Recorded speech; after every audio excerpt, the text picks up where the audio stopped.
When I first got this Jeep, I was doing a little research, looking at some pictures online. I saw some Jeeps from World War II, and they had 9 slots in the grill.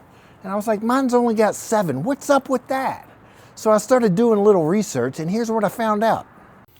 All right, in order to understand how we went from 9 slots to 7 slots, we got to back up. We got to go all the way back to the onset of World War II. See, the U.S. Army knew it had a problem. They could not rely on the horse the way they had during World War I. They needed something faster, something tougher, more versatile enough to handle scouting, hauling, communications, basically anything the battlefield could throw at it. So the U.S. government put out a call to American automakers. More than 130 companies were invited to design a general purpose or GP light reconnaissance vehicle. This thing had to be rugged, dependable, and ready for war, and they needed it built fast. The Army's requirements, though, were almost impossible. The vehicle had to be 4-wheel drive, have a payload of 600 pounds, make at least 40 horsepower, and fit within an 80-inch wheelbase. It needed a fold-down windshield. It needed serious torque, room for 3 soldiers, and enough strength to mount a machine gun. But here's the crazy part. The first working prototype had to be delivered in 49 days. Out of all the companies invited to bid, only 3 of them were able to step up to the plate. That was Bantam, Willys, and Ford. Bantam actually produced the very first prototype. They called it the Bantam Reconnaissance Car. But because they were such a small company, the Army worried that they couldn't manufacture the huge numbers that were going to be needed. In the end, Bantam mostly built trailers for the new Jeep. Willys officially won the contract with its MA and later MB design, thanks to its more powerful Go Devil engine.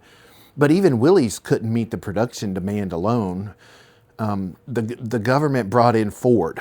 They brought in Ford to build the exact same design under license.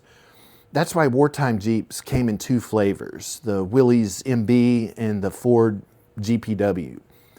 Now, here's where the grill story begins. The very earliest Willys prototypes, which they called Willys Quads, by the way, the Quads used a welded slat grill made of individual steel bars. It worked, but it was slow and it was expensive to build.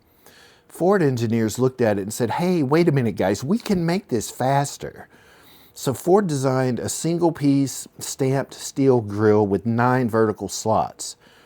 It simplified the manufacturing, it reduced cost, it was stronger, and the Army instantly adopted it. And by the end of the war, Willys and Ford had produced nearly 650,000 Jeeps, all using Ford's stamped 9-slot grill. Here's a little fun fact. Ford was such an egomaniac, he stamped a little tiny F on many of the parts of the GPWs. I mean, it's something that collectors hunt for today, but it's just such a egomaniac thing to do, to put your initials on everything. Anyway, that's a story for another time. When the war ended, Willys wanted to bring the Jeep to the civilian market as the CJ2A. They felt like they had a huge market with farmers, people in agriculture, industrial workers, but there was a huge problem. Ford owned the rights to that 9-slot stamped grill design. So in order to avoid legal issues and to give the civilian Jeep its own identity, Willys had to redesign the front end.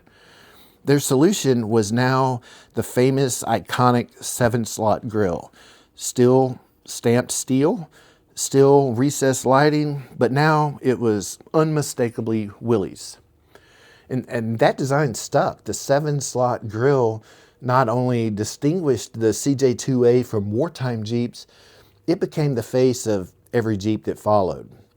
So today, that 7-slot pattern, it's recognized worldwide. But it all started because Ford stamped the first one, and legally, Willys couldn't use it after the war. So it was part necessity, part legal issue, and just part pure Jeep evolution. So now that you know why Jeeps have 7 slots in the grill, be prepared to amaze your friends and family at the next dinner conversation.